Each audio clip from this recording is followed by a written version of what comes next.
नमस्कार, मैं महेंद्र सिंह राजपूतने आपण पाहत आहात निर्भीड विचार न्यूज। राज्यात नवीन सरकार स्थापन झाल्यानंतर विशेष अधिवेशन बोलवून आमदारांच्या शपथविधीचा कार्यक्रम संपन्न झाला। यात अनेक आमदारांचा शपथविधी पूर्ण देखील झाला। मात्र शपथविधी कार्यक्रमाच्या वेळी चर्चेत आले ते शिंदे गटाचे आमदार आमशा पाडवी। त्यांना शपथविधीतील एकही शब्द नीट वाचता आला नाही, त्यामुळे त्यांचा हा व्हिडिओ सोशल मीडियावरून व्हायरल झाला आहे। त्यांनी घेतलेल्या शपथविधीमुळे ते चर्चेत आले आहेत। आमदार आमशा पाडवी हे अक्कलकुवा मतदारसंघातून येतात। या विधानसभा निवडणुकीत अक्कलकुवा मतदारसंघ हा विशेष चर्चेत राहिला आहे। या मतदारसंघात उच्च शिक्षित आणि अनेक वेळा संसद रत्न पुरस्कार प्राप्त माजी खासदार डॉक्टर हिना गावित यांनी बंडखोरी केल्याने ही निवडणूक चुरशीची ठरली होती। अक्कलकुवा विधानसभा मतदारसंघात आमशा पाडवी यांनी हिना गावित आणि ॲडव्होकेट केसी पाडवी यांना पराभूत केले। त्यानंतर हा मतदारसंघ पुन्हा एकदा चर्चेत आला, तो आमदारांच्या शपथविधीने। आमशा पाडवी यांनी 2 ओळींच्या शपथग्रहणाचा मसुदाही नीट वाचला नाही।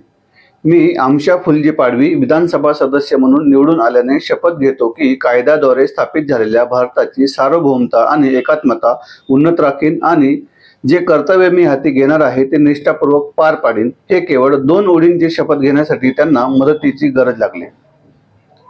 एवढेच नव्हे तर या 2 ओळींच्या शपथविधीमध्ये त्यांनी अनेक चुका देखील केल्या। त्यामुळे त्यांचा हा व्हिडिओ समाज माध्यमांवर व्हायरल झाला आहे।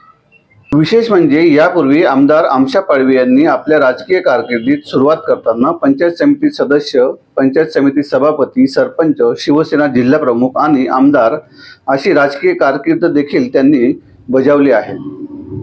अक्कलकुवा मतदारसंघातील या विधानसभेच्या निवडणुकीत त्यांनी 2 उच्च शिक्षित उमेदवार, डॉक्टर आणि ॲडव्होकेट अशा शिक्षित उमेदवारांचा पराभव करून निवडून आलेले आमदार आमशा पाडवी हे या शपथविधीनंतर मात्र चर्चेचे केंद्र बनले आहे। पाहूया काय घडले शपथविधीच्या या कार्यक्रमात। श्री आमशा पाडवी, मी आमशा फुलजी पाडवी विधानसभा सदस्य म्हणून निवडून आलोने गांभीर्यपूर्वक शपथ घेतो की कायद्याद्वारे स्थापित झालेल्या आहे अशा भारतीय संविधानाबद्दल मी खरी श्रद्धा व निष्ठा बाळगीन। अशा कायद्याद्वारे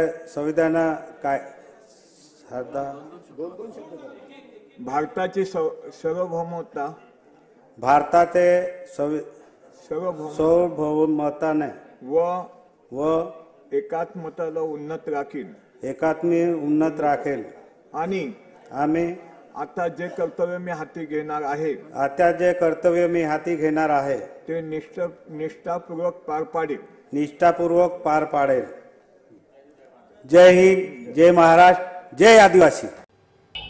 शपथ घेताना गोंधळ का झाला याबाबत माध्यमांशी प्रतिक्रिया देताना पाडवी यांनी म्हटले आहे की माझे शिक्षण कमी आहे, त्यामुळे विधानसभेचे हंगामी अध्यक्ष बोलत होते, त्यानंतर मी बोलत होतो। मात्र त्यांनी वाक्य जास्त लांब मोठं वाचलं, त्यामुळे मला अडचण झाली। कारण माझ्या संपूर्ण परिवारात 4थी पर्यंत शिकणारा मी पहिला व्यक्ती आहे। तरीही मी सरपंच झालो, पंचायत समितीचा सभापती झालो आणि 2 वेळा आमदार देखील झालो। कारण मी लोकांमध्ये राहणारा व्यक्ती आहे, त्यामुळे लोकांनी मला निवडून दिलं आहे, अशी प्रतिक्रिया त्यांनी दिली आहे। मात्र शपथविधी दरम्यान झालेल्या त्यांची गोंधळ हा महाराष्ट्रातील राज्यात चर्चेचा विषय झाला आहे। आपणास आमचा व्हिडिओ आवडला असेल तर लाईक करा, शेअर करा आणि सबस्क्राईब करा। धन्यवाद।